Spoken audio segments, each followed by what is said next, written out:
I don't want a full house at the Winter Garden Theater, okay? I want 90 people who just came out of the worst rainstorm in the city's history. Oh, I love that movie so much. And if you don't know what it is, stick around. I'll keep quoting from it in episodes to come. Hi, my name is Paul Bartholomew, and this is I Want to Hold Your Band. Today's guest, this is just a delightful human being and such a pleasure to have on. She is a James Beard finalist-nominated author of this incredible book, Mother Grains, which is sitting right behind me on my shelf, and the baker and owner at Friends and Family Restaurant here in Los Angeles. Her name is Roxana Jullapat, and she has another book actually coming out. It's called Morning Baker, which I am sure will be amazing. Anyway, she is a great spirit and just was a delight to talk to, and I loved getting a chance to meet her, and so honored that she came to talk with me. We talk Cafe Tacvba, Nick Cave, The Cure, and just so much more. Don't forget to subscribe, like if you want to. And all the songs we talk about on the show have links in the description so you can click them and vibe along with this. Without further ado, I give you Roxana Jullapat.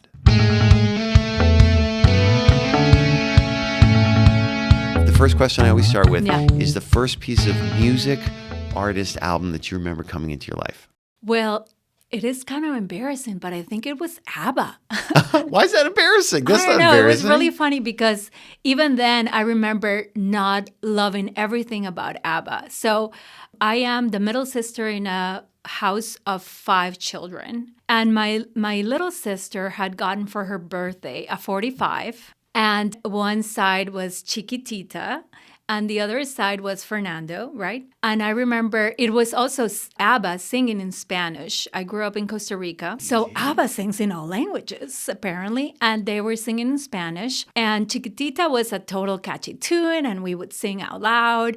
I mean, we must have been 5 and 6 maybe. And the other side had Fernando. And I remember not liking it because they would say Fernando, which is like kind of like, that's not how you say Fernando. It bothered me that they had a funny accent about it. Do you remember in your house, was there a system in the living room? Did you have a record player in your room, in your siblings' room? How did that work? It was in the living room. In the living room. In the living room. And it was like managed by my parents. Most of music listening happened when my parents were at work. And did they have a collection? So you would play their collection mainly? Yeah, they would have certain, like my dad was definitely more musically inclined. And we would play a few of their records, but we weren't interested. I mean, I remember playing the Bee Gees and be like, okay. And that was my dad's. And then my mom, like growing up Costa Rican, she was big on bolero music. So we're talking about really old school stuff like Agustin Lara. And we weren't very interested in that. Did you come to have an appreciation for any of it and go back and like it? Or were you just like, You know, I felt like with the years, so, you know, in a sense, like the childhood music was a reflection of our chaotic family life. Oh. My parents were actually, my stepmom, who had 2 children. My dad came in with 2 children. So you were the Brady Bunch. Yeah, we were a Brady Bunch. And then they had a child, and then eventually they separated. So we grew up with my stepmom while my dad moved back to the United States. And eventually, like, I feel like that sort of strange father relationship grew because of music. And I was born in the United States, and we moved to Costa Rica when I was just 2. So it wasn't very clear to me that I was American. And one time I'm talking to my father, and I'm like, oh, so wait, I'm American? I'm a gringa, which is like what we call Americans.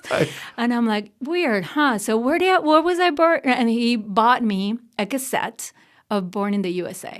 Oh, my. And I loved it. Oh. I was in 4th grade, and I loved it. And little did I know it's that this song is a social criticism of a working class, you know, but the music totally spoke to me. Don't you find that I'm a little older than you, but that cassettes, like, do you miss that physical? So much. I mean, I know the sound was shit, probably. I'm sure I haven't heard a cassette, but like just that. I said it to somebody that interviewed a friend one time, Drew Drogi. I was like, and there's that smell, and he goes, it smelled like grape candy. And I'm like, yes. Totally. But just that, There were so many great sounds associated with it. Also, like the loose cassette has a sound like in your backpack.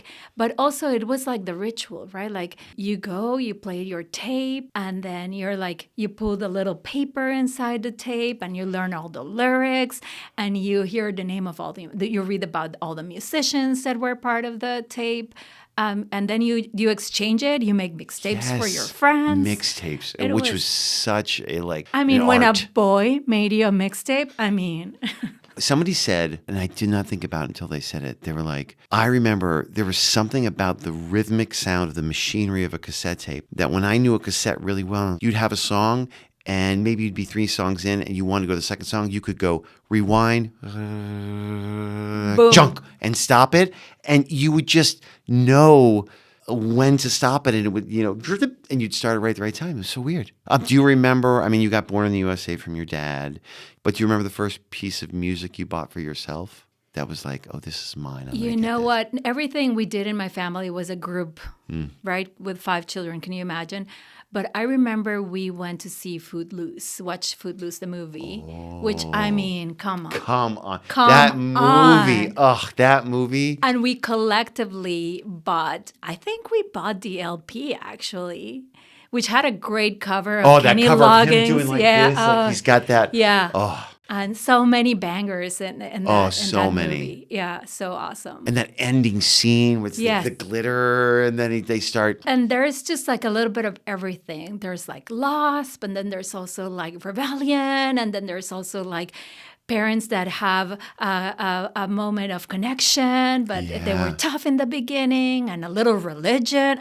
It's got everything. And then there's people also like the friend that couldn't dance, and he learns all those steps, coming out of your shell, right? Being a little more of who you are. And there's like farm scenes, and like they decorate. I'm getting chills. I know. And then they decorate their own gym. Yeah, it's great. Such a great movie. Okay, so let's jump into your list. So those are the first questions. So the first person I want to talk to you about is a group I've never heard of. It's one of your favorite artists, has one of your favorite songs, Café Tacvba. Yeah. Las Flores. Yes.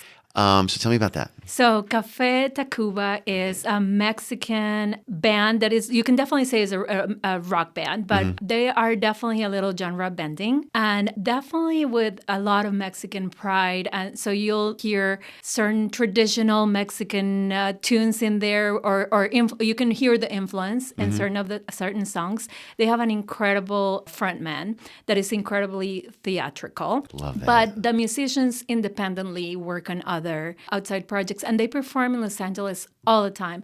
Like the one time that I've seen the Hollywood Bowl, like to the max, was Café was playing. They opened, I think, for Los Lobos, or the other way around. So in the Latino community of LA, they're like super beloved. And they go by Café? The people who knows them calls them Café. Yeah. Yeah, and Las Flores is just like a really happy song, and there's something sort of like shrilly about his voice. But it is in the most fun, dancey way. It's a song that will get you happy no matter what you're doing. Okay, so the next one I want to ask you about is Wish by The Cure. Yeah. So how did that come into your life, and why is that like one of your favorites? Well, I'm a Gen Xer, right? So let's see, that was like high school. 1992. 1992. So actually freshman year in college. And it was just the mood, man. I remember like the news back then. It was like all Clinton and globalization and blah, blah, blah, blah, blah. All the walls had just fallen, and yet like didn't seem hopeful. Yeah. Right? Yeah, Remember? Yeah, totally. I'm Gen X. Yeah. And I did not love grunge. It was not my vibe. And I don't know, they just really spoke to me, like the static of The Cure spoke to me. And then, of course, The Cure is sort of like an onion that you peel many layers, because then there's the Smiths and then there's Morrissey, and, it just keeps on giving. And, like now when you see Robert Smith, the frontman, like in full makeup, right. it looks like comedic, right? But back then was so edgy. Oh, it was so man. edgy. And they wore so much burgundy, and their hair was all, and he had a British accent. The lyrics are they're beautiful. They really are. Boys Don't Cry. Yeah. Come on. Yeah. Come on. Okay, here's another one that's very interesting to me from 1997. One of your favorite songs, Drinking in L.A. by Brand Van 3000. Oh, you never heard this song? Never heard the It's song. amazing. Never heard it. And like people are always, like that conversation of like, what song is the most LA? LL Cool J, going back to Cali. I'm like, no, we don't say Cali. or like a lot of Red Hot Chili Peppers. Yeah, absolutely. Yeah, or yeah. like Beck singing Que Onda Güero, like that's very LA. Yeah. But this song is like really like brunchy bitch, like just like feeling all her feelings and feeling super beautiful and drinking in LA. It's like, it is so How do good. I not know this Oh my song? God, you gotta play it. It's so Okay, good. so let's play it. So I'm going to play Drinking in LA from the 1997 album Glee by Brand Van 3000. It's so vibey. Awesome. Yeah. It's like you play that on a Sunday and you're having a mimosa or a michelada and you're like so in LA. When you are baking, do you always have music? Do you sometimes have music? What music do you pick? Yeah, how do you... I feel like through the years I've evolved. Like I used to think like that music could distract everybody and leads to little fights. Because there's some people that like this and some people that like that. Yeah. So it took me a couple of years to realize that there's some songs that just hit right across generations, right? And groups of people. And I have certain rules. One is almost never. I mean, I break this one sometimes, but almost never no music from this century. From this century? This century. And then... Because you found that what? Because it is sort of like people have heard the music, but it's like they're not ideological about it. There's also like so many young people in my crew, right? Like, so a few of them are actually learning about music. And those of us who are a little bit older, like those are our jams, right? And not necessarily super poppy. And I also have themes. So like Sunday mornings are Jazz Mondays. And I love a classic. I love a jazz standard. It doesn't. We don't have to look too far or too deep into the jazz repertoire. Like Miles is totally fine, fantastic, right? Like that. And I feel like that has kept the peace. How about when you're by yourself, like you're coming up with something new or an idea? Does music inspire you in that regard? 100%. Really? Music is always playing.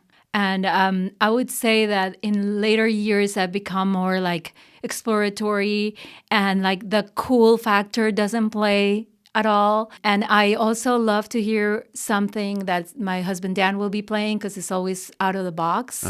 He's the deadhead, yeah. He's the deadhead. Mm-hmm. And we have gotten lately into classical music. Oh. And it's also music you recognize because we have been hearing it everywhere. Absolutely. Maybe not with a level of the attention, but it's the background to many things that we have admired or seen from movies to TV shows to commercials, right? Yeah. But when you listen to it with a little bit of attention, it really hits. Yeah. And there's incredible new artists that have a more contemporary interpretation, most notably John Baptiste, but also very recently a pianist by the name of Vikinger Olafsson. He just played at the Disney Hall with the LA Phil. And he is amazing. And it's just cool to listen to something you don't know very much about. Let me ask you about one of your second favorite albums that you've listed, which is it Bachata Rosa? Yeah. By Juan Luis Guerra y La 440. So if you're a Latin American kid, like you cannot help music. It's just absolutely everywhere.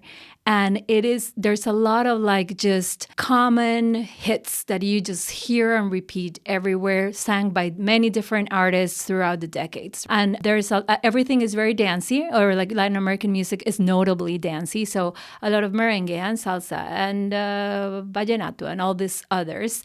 And they can be bigger in more countries than others, right? So like the Caribbean is maybe more merengue, or vallenato would be more Colombia. I don't know. I'm just guessing. I'm not an expert. Right? But every now and again, here are your like music that you hear if you're on the bus, or like if like your grandma is cooking, this music is playing. But every now and again, there'll be like an artist that really, really like elevates the genre. And when Juan Luis Guerra came into the scene, I was in my young teens maybe, and we're like, oh, okay, this is really good music. And it hit that album in particular was a bestseller everywhere. I'm sure like he got all the Grammys and all the stuff. 1990 it was. Right. So I was a middle teenager, and everybody likes it. Like my mom likes it. We, the kids, like it. We dance it. Everybody can dance it. Any club you ever went to, any party is rocking this music, and you can be cool too. You can listen to The Cure with your friends in your living room, but then you can go dance and like rock it, do a little dance bachata with this music. And it turns out, like later on, you like find out who Juan Luis Guerra is, and he's actually like an accomplished jazz musician who went to Juilliard. He's from the Dominican Republic. I mean, a total rock star of a musician. And there's more. Like this is probably their most famous album, but there's a lot more. For me, of course, it's like it says something about who I was at the time. And it is like when we're like young adults and like we sneak a drink in, whenever you can. So it's like me having rum and Coke and like dancing with friends. And years later, a friend from my childhood came to visit, and we took his daughters to a vintage store. And this music, Juan Luis Guerra, starts playing, and like my friend and I immediately start dancing in the middle of the store to the horror of the kids.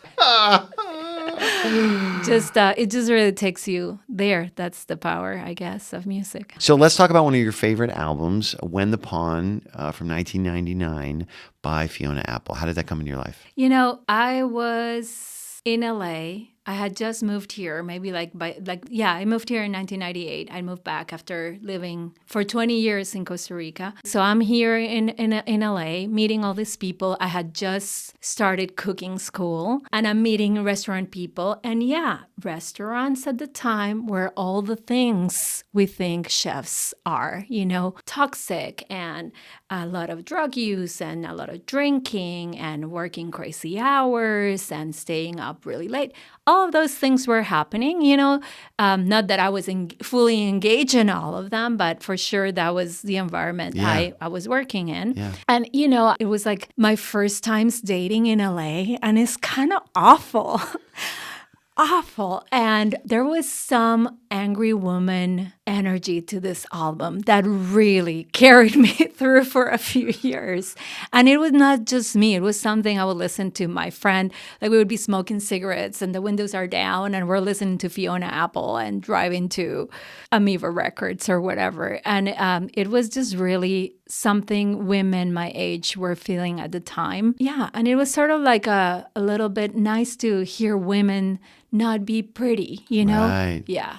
And like just an amazing voice. Yeah. Just a freaking amazing voice. Okay, so let's talk about one of your favorite love songs, which is Into My Arms from the 1997 album, The Boatman's Call by Nick Cave and the Bad Seeds. How did that come into your life? It must have been a KCRW moment, right? Like how we are introduced to so much music, right? I love it. Especially in the early 2000s. It was very important in my life, I think. And, because I grew up speaking a different language, I feel like many times I tune out the lyrics. And I'm more about the melody, right? But these are lyrics that you cannot ignore. And it is basically this declaration by the singer, Nick Cave, in this instance, saying, ignoring all the things that this person might like or not like, and like, I'll do all of that for you. And it is just heart-wrenching. It is just like a